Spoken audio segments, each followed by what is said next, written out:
Lithosphere connects artificial intelligence, decentralized finance, and digital creativity across a single adaptive multi-chain framework. Powered by LinBFT, the network achieves near-instant finality. At its core, Multics enables seamless cross-chain transfers of assets, NFTs, and smart contract. Imogen Network fuels creativity through AI-generated media and verifiable NFT ownership. Call AI simplifies NFT creation with AI-powered multi-chain tools for artists and innovators. Together, they form an intelligent, self-evolving ecosystem. Lithosphere. Scan the link on the screen or click the link in the description box to download the app now.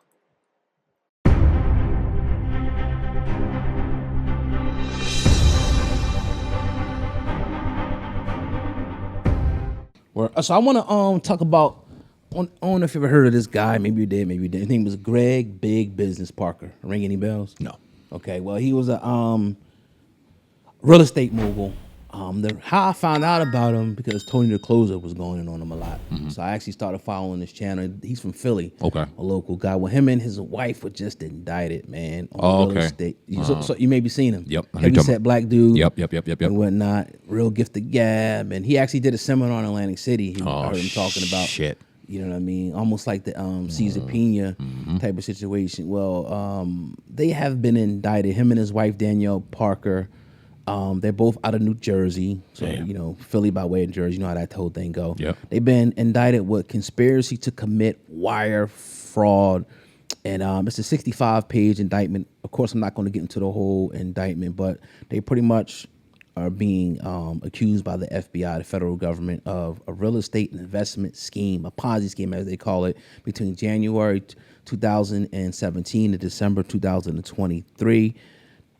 They pretty much alleging that the victims, you know, they would charge for a mentorship program, right? And after you would pay the mentorship, if you want to go to the next level, now it's like, all right, Sam, man, I got a property.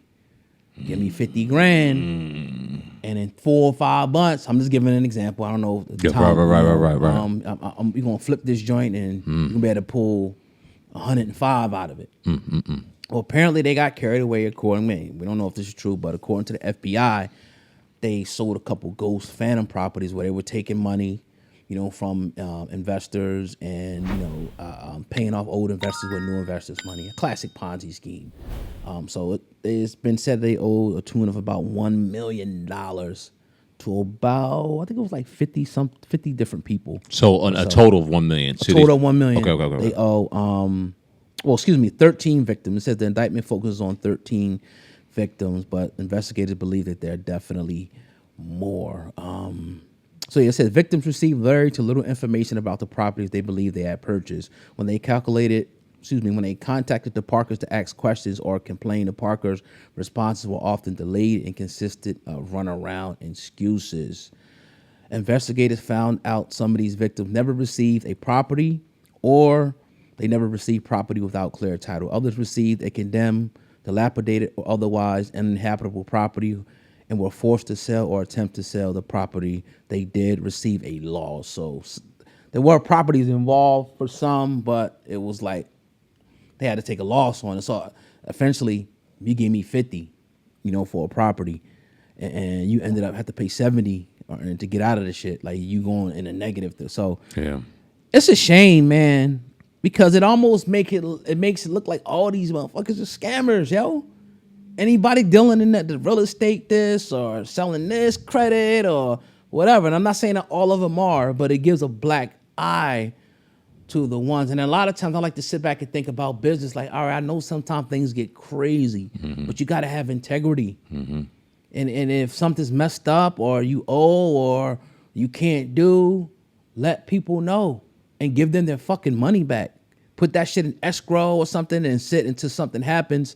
And I get deals can go bad. I understand there's a whole side of business that we don't really know about. Yeah. That you can get into something and it can go wrong. But when you got a laundry list of people and the feds get involved with this thing. This is bad. And it's just bad, man. And, you know, you're going to have, I tell anybody this in business. You go to Wells Fargo, you Bank of America, you're going to have disgruntled customers. But the difference is, what did you do to remedy that situation? If I go to the bank and they, you know, I get negative treatment or they mess up some money, you got to replace my money and offer me something. Or you know, let's do a restaurant. That's a better example. The food is shitty. All right, so I apologize. This meal's on us. And next time, here's a $25 gift card. Next time you want to come back. Remedy the situation. Don't just leave people asked out. People asking about their property, asking about their money and shit. And now you can't be found, right? And I noticed that with dealing with people, it's like, it's a difference when you owe them money or they owe you money or they want money from you. Right. It's like, hold on, dog. Like, you running me down for some shit, but when I'm trying to come back and get it, it's like you act like I'm bothering you. Right. And giving me excuses. You ain't responded in 3 days to me. So now you act like I'm the problem when it's my money. Right. That's when shit starts to get crazy. Like, oh, hold on. All right, that's what we doing? So what do you think about it, man? You seen the brother? I was actually rooting for the brother because I thought the brother was doing something legitimate, but something about it, man. When I seen Maybach Construction, I'm like, oh my God, what the fuck is this shit? Maybach Construction? Oh my God. But look, there's two sides to every story. Yeah. So if the brother does see this, you want to come talk about it, more than welcome, you know, to do that. I don't know if it's the wisest thing to do in a federal indictment. Yeah, I be do quiet. see him talking on his Instagram, though. Right. He's talking a little bit about some things. So what do you think about this whole thing, man? Kind of following the Caesar Pena thing, man. And it's following a lot of things in this day and age, because it's the scary part about this type of situation is people get behind these cameras and these phones and they can create any image and any personality they want, right? Yep. So, and I don't know this man and this woman, and I don't know their story or anything like that, but from what I'm gathering, it seems like they're not bad people, right? They got into the game, they probably found some success in the game, and like people that find success, and you see this immediately, like, all right, somebody, my boy, he got into working out, right? He's working out, he starts seeing results. So now because he sees results, he thinks he's a teacher and he could teach somebody else how to receive their results. Nah, nigga, you still over there stay in your lane. But people get excited and they want to share information, right? Yeah. And they turn themselves into these people that aren't who they really aren't. Right. So they got successful, they found a little success, let me pass this forward, they get hot, and then they start actually believing the lie that they created themselves because they aren't these people that they perceive themselves to be. And now they start to get money, shit start to come in quick, they're popular, blah, blah, blah, but they never thought about putting something in the escrow. Oh, they weren't thinking on that shit. They weren't thinking about making sure just in case a deal goes bad, we have this to make. No, they getting money. Yeah. They just getting money. Yeah. And now when shit go left, and they probably, who knows, they probably on vacation. They probably he was living. They He was probably living. did this. Bentleys and they happy as a motherfucker. So guess what that tells me? That money gone. It ain't no money to give back. It ain't nothing, you know what I mean? So then you caught up in this lie, you actually believing that it's true. Meanwhile, now you done turned yourself into a goddamn criminal, not purposely, not something that you ever intended on doing, but because you got caught up in that lie of somebody that you created so much. Now you so deep that you just like, fuck. They either not gonna say nothing, I don't care, or the fit what some. Then you can get out of it. What be happening is people think that they could dig themselves. Right. Like, man, fuck it, I'm gonna make, you know what I mean? That's naive. It's very naive. Yeah. Instead of treat everything as this individual basis, like, all right, this is how we gonna do this. You know, first of all, if you buying a property, you need to come look at that shit.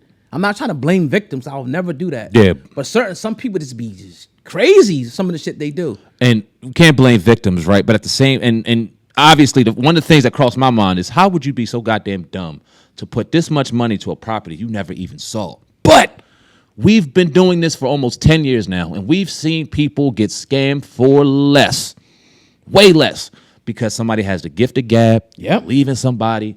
They make it believe that this has to be true. You believe in their message. So yes, I'm going to invest. These are two black. Because you see. Right. You see the image. Right. You see the cars. Like, it's no way. He's rich. He got it. Yeah. But black man and black woman together collectively doing this. I want this. Right. They did it. How can I do it? So I may not look into this all the way. I may just put we was at fucking DJ Envy and Caesar's thing because we was like, okay, we want to get into it. We had some money, starting to fucking really find some success. It's right in our backyard. Let's see what we can do. You know what I mean? And then we started kind of dealing with, luckily no money was ever distributed. Thank God. Luckily. But we were this close. That close. How many people actually did? It was 1,000 people in there. You feel me? So it can happen. We understand it. I hate for the victims to be victimized, but it's not as easy as just going and doing your due diligence. Sometimes you just, as people, you just want to believe somebody's word, and you can't do that no more. We ain't in that day and age. People lie way too much. So, $1 million, although that seems like a lot, and it is a lot, it's not something they're going to do life over. I don't know if you know what I mean. I believe that they will be able to get their lives back on track once this is all said and done. But they in some shit right now, and I'll probably get a lot worse before it gets any better. But it's not the end all be all. Yeah, so. I think they bound like $100,000, and I'm not gonna put a number on it. It depends on their criminal, history. But yeah, who knows, man? 2, 3 years, 4 or 5.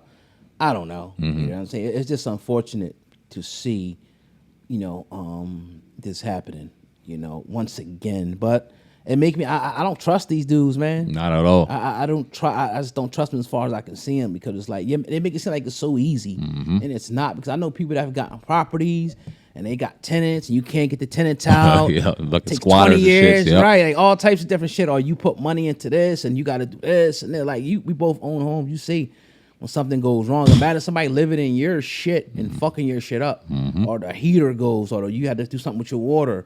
And there's a lot of money that has to be spent. You're putting money into this and all of that. So, it's not as easy as people make it seem. But can you do it? Absolutely.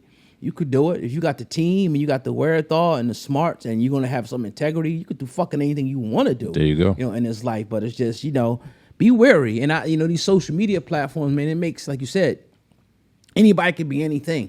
I can go rent an Airbnb. I can go buy some fake jewelry. I can rent a Lambo. I could put a green screen behind me. You would think I was fucking Jacques Cousteau, motherfucking Mike Lowry in real life. And people will believe. I'll say I'm selling a $10,000 mentorship program, but today it's $5K only, and I motherfucking make $100,000 in a day and shit if I got the gift of gab. Yep. And take people's money and not respond to no more. That's what people are doing. I've seen this over the years. People do shit like this. Like, what are you really paying for? To talk to me for 10 minutes? Out of a whole month, right? About some bullshit. So you got to be careful, man. We just always looking for a get rich quick scheme. It's nothing that's going to happen, man. Unless you hit the lottery, which you got a better chance of getting hit by fucking lightning. Yeah, you have to work. And put time and take losses and hurt to get where you want to get. Anybody who has a successful story, man. People have been homeless. Yep. People have lost a lot trying to get to that goal, and you still might not get there. Yeah, that's the part about it. So. And damn sure ain't no shortcuts to it. There are damn sure zero. You think you taking a shortcut that's gonna take you so far out of your route? True. There ain't no shortcuts in any of this shit. Yeah. Zero. Yeah. So yeah. Get rich quick. That ain't real.